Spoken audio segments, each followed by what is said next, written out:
La destreza verbal de algunos escritores consigue que los lectores estén convencidos que existe lo que la obra representa, sin percibir que ese efecto de realidad no surge porque la palabra literaria refiera a lo real, sino que esa percepción es producto de la habilidad del narrador en el uso del lenguaje verbal. Este es el origen de una segunda ilusión o confusión frente a la experiencia estético-literaria, la falacia referencial. Esta se define como la sustitución de la relación texto-lector por el objeto y la reducción en la lectura de la obra literaria a una representación de la realidad social y o personal del autor. Muchos lectores defienden acaloradamente la opinión de que en tal texto, a pesar de que su autor ha precisado en forma explícita que se trata de una obra con intención literaria, encontramos la realidad del mundo representado.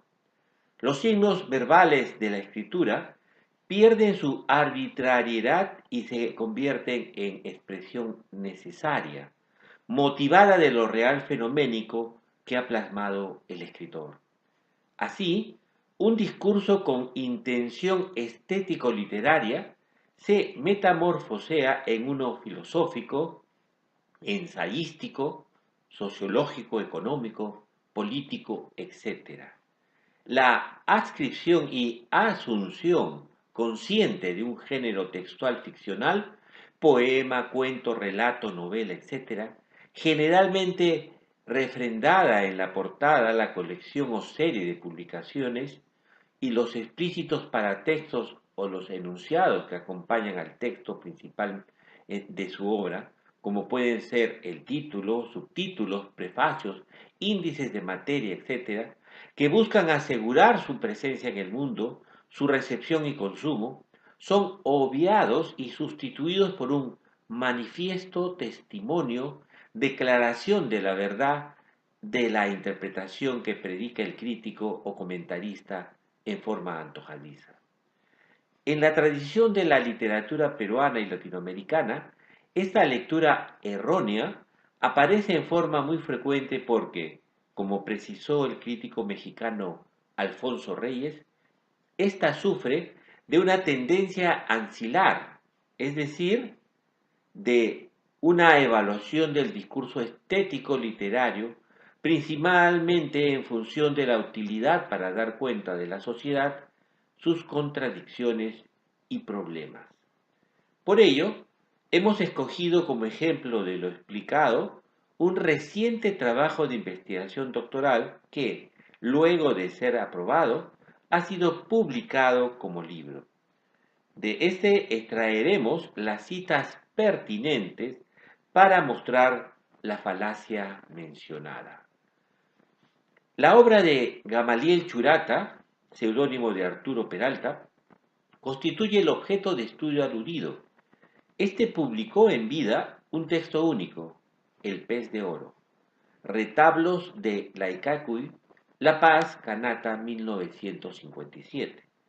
Libro límite o frontera en la intersección de dos prácticas discursivas, la literaria e ilustrada, hegemónica y dominante, y la popular, emergente y de resistencia. La intencionalidad estética, híbrida y contestataria del texto se percibe en el título, que cataloga el libro de retablo o pequeño altar mestizo perteneciente a un brujo o laica.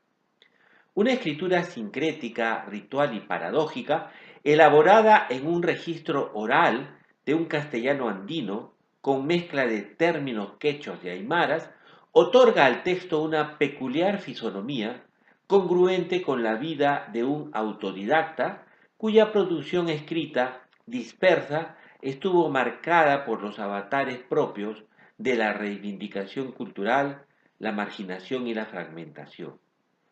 Como ha establecido Michel Serafa, a los ojos de un artista, la noción de forma concierne tanto a la realidad social como a la obra de arte en sí.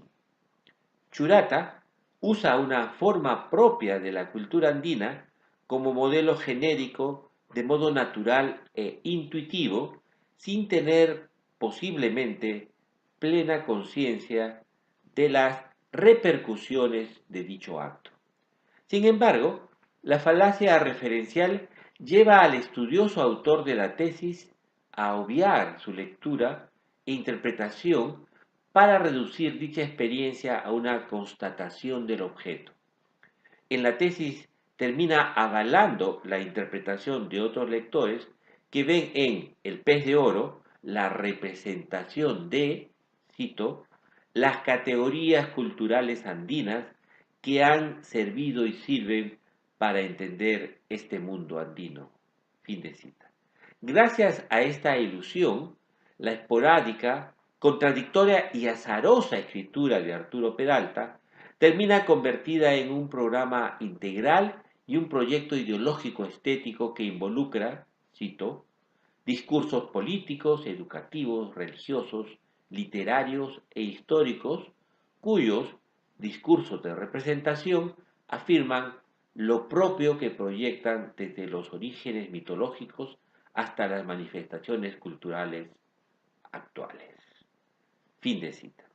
Esta metamorfosis que convierte a un sujeto víctima de la hegemonía y la dominación sociocultural en un héroe intelectual absolutamente coherente y racional, sin contradicciones ni fisuras, pone en evidencia que el que se pretende mitificar y encubrar como modelo no es al escritor mencionado, sino al cultor de esta crítica y autor de la tesis, el mismo que Feliz da conferencias y charlas internacionales, sorprendiendo obviamente a los extranjeros que están ansiosos por descubrir algún nuevo elemento cultural en nuestra literatura. Sin embargo, surge la pregunta, ¿cómo fue aprobada dicha tesis? Evidentemente, se trata de revisar críticamente los criterios de validación aplicados por la comunidad académica peruana, lo que ha reducido los criterios de calidad. En todas partes se cuecen habas. Esperamos que lo expuesto sea de utilidad y nos despedimos dejando un esquema donde está resaltado en rojo la reducción de la relación texto-lector al componente objeto que obvia la naturaleza de lectura de toda aseveración interpretativa en lo que denominamos la ilusión o falacia referencial.